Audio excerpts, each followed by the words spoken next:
menjadi suatu norma yang umum gitu. Dan ini sebetulnya tidak perlu dijelaskan lebih lanjut ya.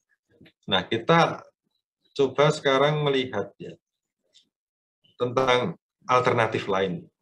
Bagaimana dengan alternatif lain, yaitu dikremasi?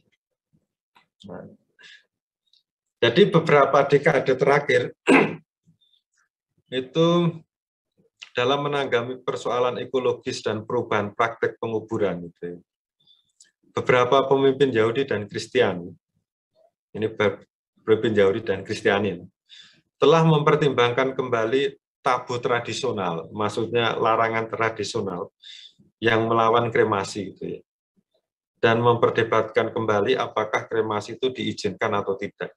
Ya, saya di sini mengatakan persoalan ekologis ya, prakteknya adalah, faktanya adalah sekarang ini kan lahan semakin sedikit gitu ya, terutama di perkotaan berkaitan dengan penguburan ini.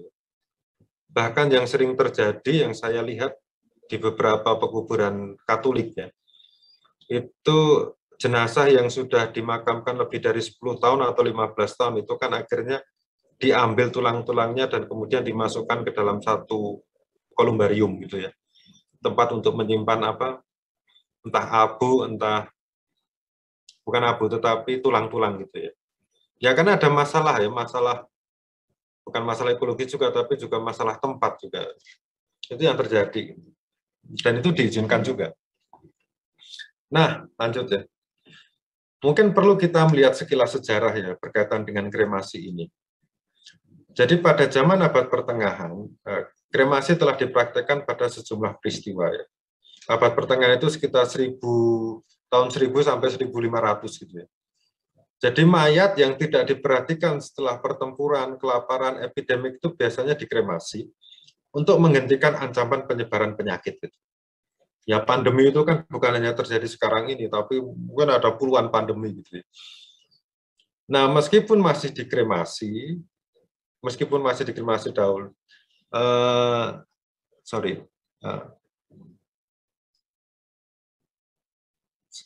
jadi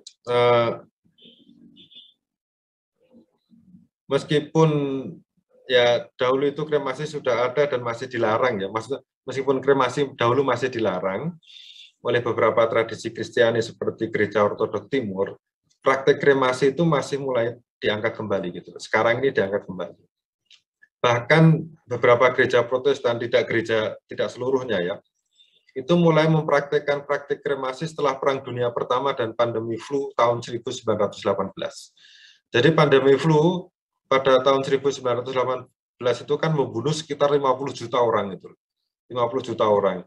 Ini kan kalau tidak dibakar, dibiarkan dikubur begitu, itu akan menakutkan, nanti akan menulari gitu ya. Akhirnya udahlah diterima praktek kremasi dengan syarat tertentu. Nah, tahun 1963, ini penting dicatat ya, memang jadi ini tahun penting. Jadi dahulu gereja Katolik itu memang secara tegas telah melarang kremasi dan menolak penguburan bagi mereka yang dikremasi.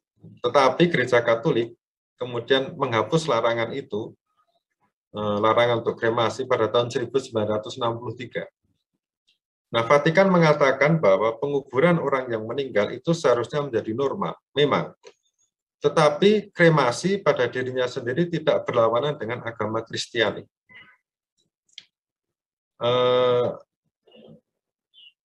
Dan tambahan lagi, ritus penguburan secara Katolik seharusnya tidak ditolak bagi mereka yang meminta untuk dikremasi. Dan memang harusnya semacam itu ya.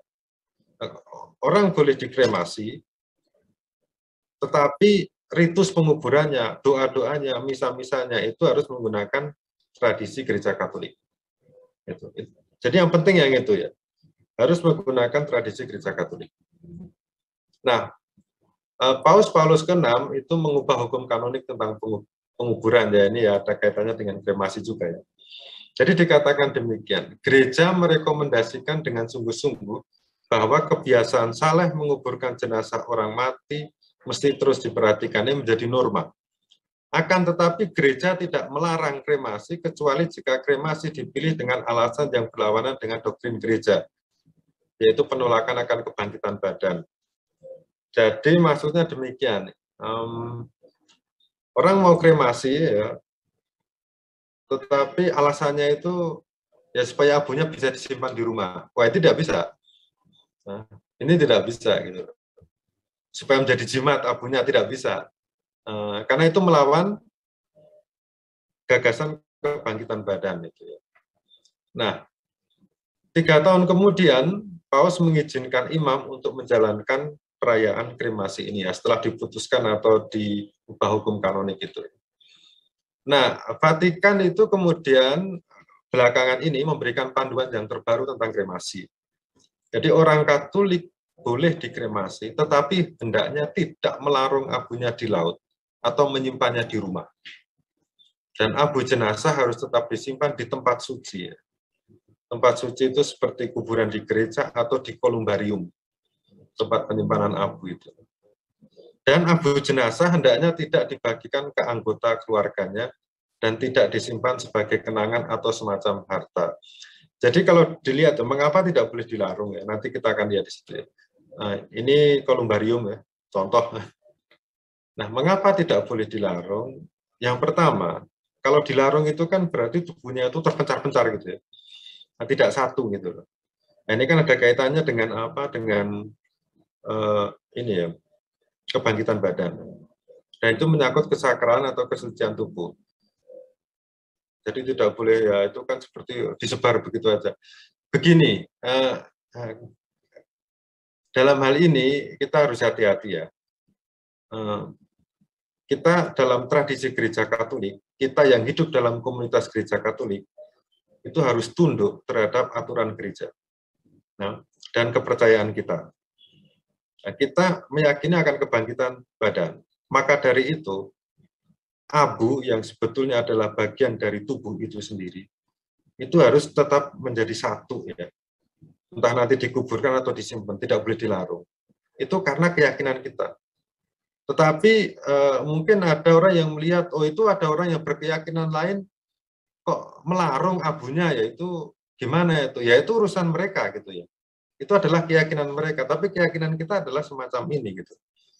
Nah, ini penting ya. Jadi supaya nanti jangan menyalahkan orang yang melarung abu, padahal dia bukan anggota gereja kita, dia beragama lain, ya itu lain soal gitu.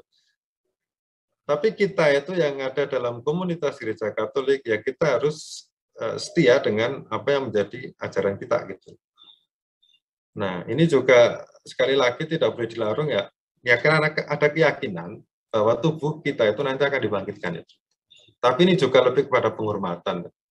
Bahwa tubuh selama hidup itu satu, maka baiknya juga disimpan di dalam satu tempat yang satu gitu.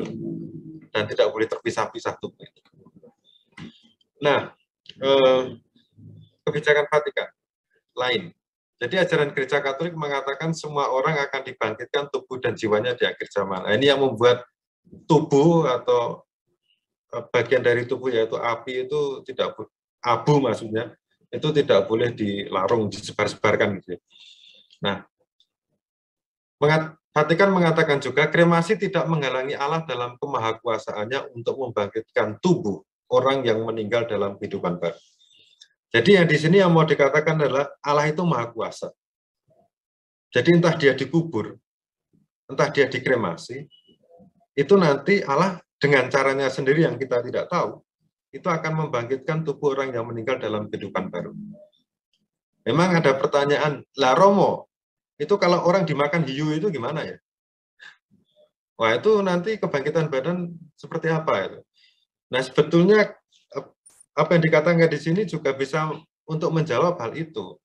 Bahwa dengan kemahakuasaannya, Allah itu mampu membangkitkan tubuh orang yang meninggal dalam kehidupan baru.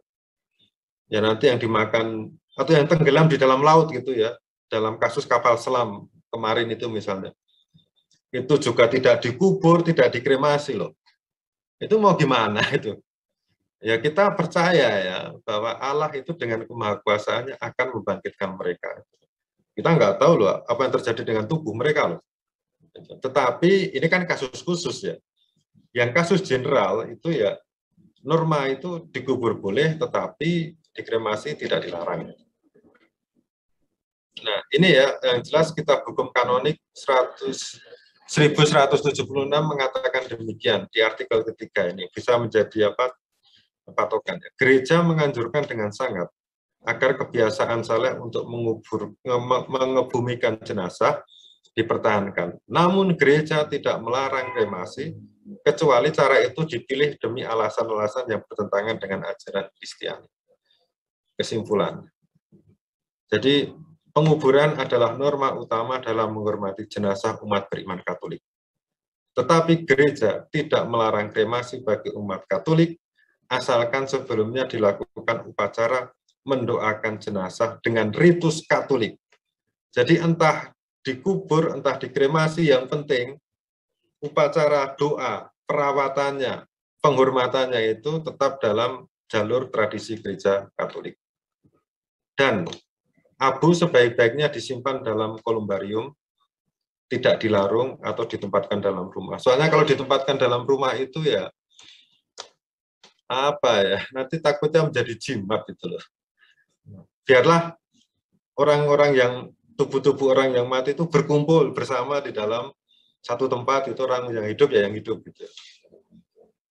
Dan terakhir, sekali saya tegaskan, gereja meyakini dengan kemahakuasaannya Allah juga dapat membangkitkan orang yang telah dikremasi. Saya cukupkan sekian saja karena memang waktunya sudah habis tentang mendoakan dan berbuat kebaikan untuk jiwa yang sudah meninggal ya. Ya seperti itulah ya, dengan indulgensi, dengan doa-doa dan sebagainya. Tapi saya pikir pembahasan kita untuk sore hari ini presentasinya saya cukupkan sekian, mungkin setelah itu dilanjutkan dengan tanya jawab.